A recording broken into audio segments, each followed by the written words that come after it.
am a big fan of Game Party, so when I saw that Game Party 2 was available, I instantly bought it. And I have to say that this one is definitely more polished, better controlled, and it has more games. But is it worth another $10? The first thing you'll notice is the much improved menu system. You scroll up and down and choose which game you want to play, and then in a sub-menu what type of that game you want to play. One of the most notable new things in this version is the ability to make your own characters, even if it's just a dumbed-down version of Nintendo's Mii's. You can choose a few different traits to make your character unique, and I think I did a good job of making my character look like me. Almost all the games from the original title have been included, except Table Hockey, which is a bit strange. I can't think of any reason they wouldn't have included it. If anything, I would have dropped that awful game Ping Cups. But no, they bring it back in this game. After my first review, I was told that this game is actually just a drinking game called Beer Pong. Oh yeah, that sounds totally appropriate for a Wii game. What's next, Midway? Quarters? This time around, they don't make you unlock any of the extra games, so they're just ready to play right out of the gate. So that means you can play curling or baseball darts right away without having to log in hours in the game just to unlock them. Just like in the original title, there's the always fantastic darts, skill ball,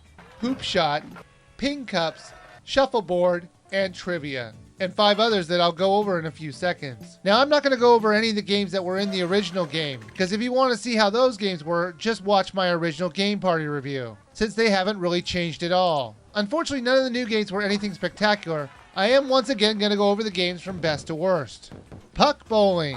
If you've ever gone to a Chuck E. Cheese, you probably have played this game before. You slide a metal puck down a sandy lane to play a miniature version of bowling. While the controls weren't precise enough to get a consistent score, it was still fun to play with others. Quarterback challenge. This is one of the more interesting new games in this whole disc. You throw a ball to one of the 2 targets as you advance your players down the short field to score a touchdown. They try and make it harder by having players from the other team try and get the ball you're throwing, and make you restart your assault on the goal. You can either do an easy throw, which will only advance you 10 yards at a time, or do a much harder hit target that will move you 30 yards. The controls were easy to use, but while it was fun to play once or twice, I can't see going back to it time and time again. Horseshoes. It's a really easy game to play. Just throw the horseshoe towards the metal pole and make it touch the pole. Or if you're really good, wrap the horseshoe around the pole. It's that simple. While it was a fun party game, it was very hard to judge the distance to the pole. Lawn darts. The goal of this game is to throw an oversized dart into 2 circular goals. The outer will get you 1 point, and the inner will get you 3 points. This one's controlled the same as horseshoes, and it has exactly the same downfalls as well, as it's very hard to judge distance. And in this one, it's even more annoying because you can't see where your target landed. The only way you can know if you made it is if you listen to the audience's reaction. This game really needed a secondary screen where it showed you a close-up of the target. And by far the worst is beanbags. It feels like one of those cheesy, lame games you play at your kid's Halloween carnival. All you do is throw a beanbag onto a box and try and knock off your opponents. It's as stupid to describe as it was to play. Unbelievably, I actually had more fun with ping cups this time around. As you're playing the game, as long as you're playing as one of your profiles you set up, you'll earn tickets, which can get you better customization in your fake Mii Maker screen or different equipment in the games you play. If you have a bunch of friends come over, you can have up to 16 players in a tournament. You could play a best of 3 mode, loser goes home mode, winner moves on mode, or head-to-head mode. And while it was nice to see a fleshed out tournament option, not all the games were available to be played in this mode, which is a bit strange. The game now retails at $30, and while none of the new games were good enough to entice you to buy the game alone,